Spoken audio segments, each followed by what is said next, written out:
স্বীকৃতি আত্ম অহংকারের এক বড় অংশ। বাবা যদি কোনো এক সন্তানকে অন্য সন্তানদের সামনে প্রশংসা করে বলেন, আমি তোমাকে ভালোবাসি, আমি তোমাকে নিয়ে গর্বিত, তখন অন্য সন্তানদের কি হয়? সে রাগে গজরাতে থাকে।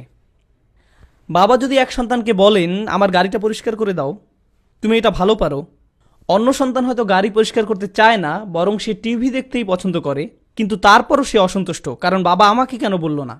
আমার কি সামান্য একটা গাড়ি পরিষ্কার করার মতো যোগ্যতা নেই? তিনি বললে আমি হয়তো বলতাম আমি বরং ভিডিও গেমই খেলবো, কিন্তু ঘটনা হলো তিনি আমাকে সামান্য জিজ্ঞেসও করলেন না। এটা তো আমার মনে আঘাত দিচ্ছে। বুঝতে পারছেন, এখানে স্বীকৃতি পাওয়ার তীব্র বাসনা কাজ করেছে। আপাত দৃষ্টিতে আমরা দেখছি ইবলিস নিজেকে বড় বলে প্রচুর স্বীকৃতি চাইতো। কার কাছ থেকে? আল্লাহ আজ্জা ওয়া জাল্লার কাছ থেকে। যদিও এর সাথে দায় দায়িত্ব পালনের ব্যাপার জড়িত, এটা কোনো পুরস্কার বিতরণের অনুষ্ঠান নয়। সে পৃথিবীতে রাজত্ব পাবে বা যা চায় তাই পাবে। প্রকৃতপক্ষে দুনিয়াতে মানব জীবন সম্পর্কে আল্লাহ বলছেন, লাকাদ খালাকনাল ইনসানা ফি কাবাদ, নিশ্চয়ই আমি মানুষকে শ্রম নির্ভর রূপে সৃষ্টি করেছি। নিজেকে আর নিজের পরিবারকে বাঁচিয়ে রাখার জন্য মানুষকে প্রতিনিয়ত পরিশ্রম করতে হয়, দুইটা বাড়তি আয়ের জন্য, সবার সাথে সুসম্পর্ক বজায় রাখার জন্য। এসব সহজ কাজ না। তারপরও আদমকে যে স্বীকৃতি দেওয়া হয়েছে তা ইবলিস সহ্য করতে পারেনি। অন্য থেকে বড় বলে স্বীকৃতির তীব্র তৃষ্ণা মানুষকে শয়তানে পরিণত করতে পারে। ঘটনা প্রসঙ্গে উল্লেখ্য যে এটা সেই একই স্বীকৃতির তৃষ্ণা যার ফলে মানব ইতিহাসের প্রথম হত্যাকাণ্ড হাবিল এবং কাবিলের মাঝে সংঘটিত হয়, সূরা আরাফে বর্ণনা করা হয়েছে। আর এই প্রথম হত্যাকাণ্ড টাকার জন্য হয়নি, এটা সম্পত্তির জন্য হয়নি, বা এরকম কোনো কারণে নয়। সূরা আরাফে বর্ণনা করা হয়েছে এটা ঘটেছে তখন একজনের কোরবানি গৃহীত হয়েছিল এবং অপরজনেরটা গৃহীত হয়নি। একজনেরটা স্বীকৃতি পেয়েছিল, অন্যজনেরটা পায়নি। লক্ষ্য করুন, সেই একই হিংসা এখানে কাজ করেছিল। কোন কারণ হযরত ইউসুফ আলাইহিস সালামের ভাইদের মারাত্মক প্রতিহিংসা পরায়ণ করে তুলেছিল যে তারা তাকে কুয়ায় নিক্ষেপ করেছিল? তারা তো তাকে প্রায় খুনই করে ফেলেছিল। সেখানে তো সাপ বিচ্ছু থাকার কথা, সেটা ছিল ভীষণ দুর্গম কোনো প্রান্তরে নির্জন একটা গর্ত।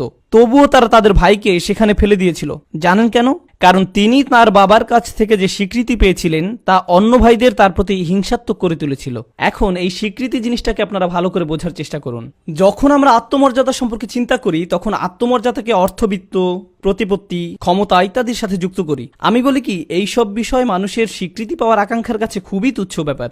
শয়তান আপনার ভিতর প্রশংসা পাওয়ার, স্বীকৃতি পাওয়ার, দৃষ্টি আকর্ষণ করার তীব্র একটা আকাঙ্ক্ষার বীজ বপন করে। আপনি অনেক লোক পাবেন এমনকি ইসলামের নামে, এবং এটাই সবচেয়ে আতঙ্কজনক ব্যাপার। এমন মানুষ যারা মসজিদের জন্য কাজ করেন, আর মসজিদের জন্য কাজ করা কোনো আরামের কাজ নয়। জোনিং এর জন্য আবেদন করা, পার্কিং লট মেরামত করা, কন্ট্রাক্টরদের সাথে কথা বলা, অজুর জায়গা রক্ষণাবেক্ষণ করা, আর অনেক কিছু। এগুলো কোনো মজার কাজ নয়। কিন্তু এমন লোক আছে যারা চাকরি থেকে সময় বের করে পরিবারকে পিছনে ফেলে রেখে মসজিদের বোর্ড মেম্বার হন, ভলান্টিয়ার হন, কিংবা টাকা খরচ করবেন এজন্য শুরা মিটিংয়ের পর শুরা মিটিং, শুরা মিটিংয়ের পর শুরা মিটিং করে যান।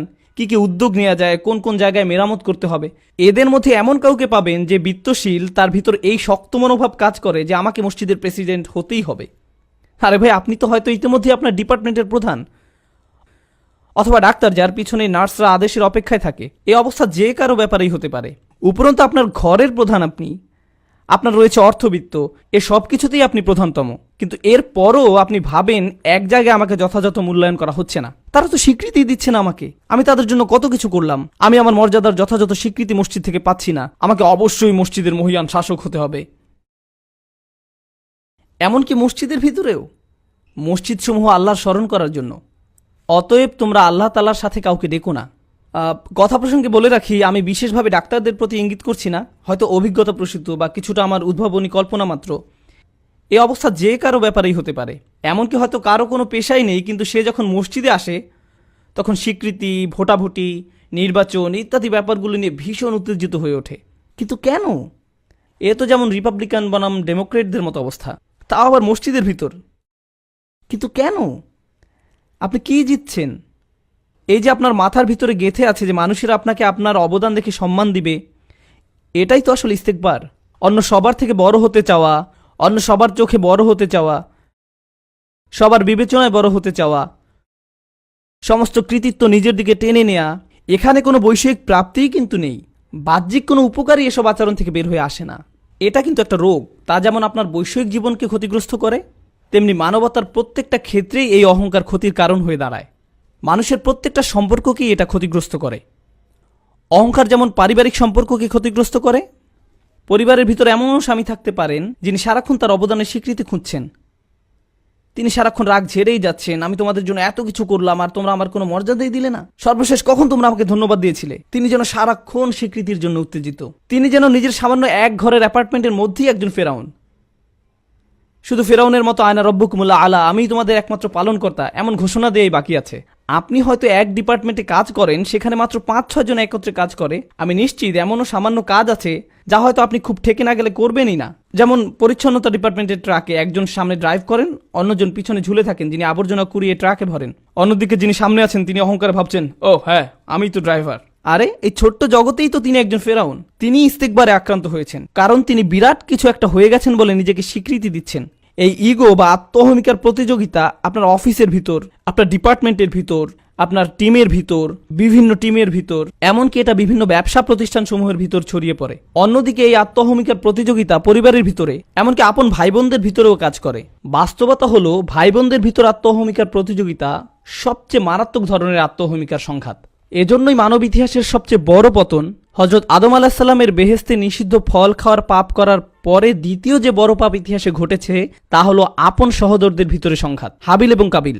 এটাই মানব ইতিহাসের দ্বিতীয় পাপ আর সর্বপ্রথম হত্যা। আর এর মূল কারণই হলো পারস্পরিক হিংসা। কোনো এক সন্তান ভাবে অন্যজনের উপর বাবার সমস্ত আগ্রহ চলে গেছে, অন্যজনকে বাবাকে আমার থেকে বেশি ভালোবাসে, এজন্যই সে বেশি লম্বা, অথবা সে বেশি ভালো স্কুলে যায়, অথবা ভালো গ্রেড পায়।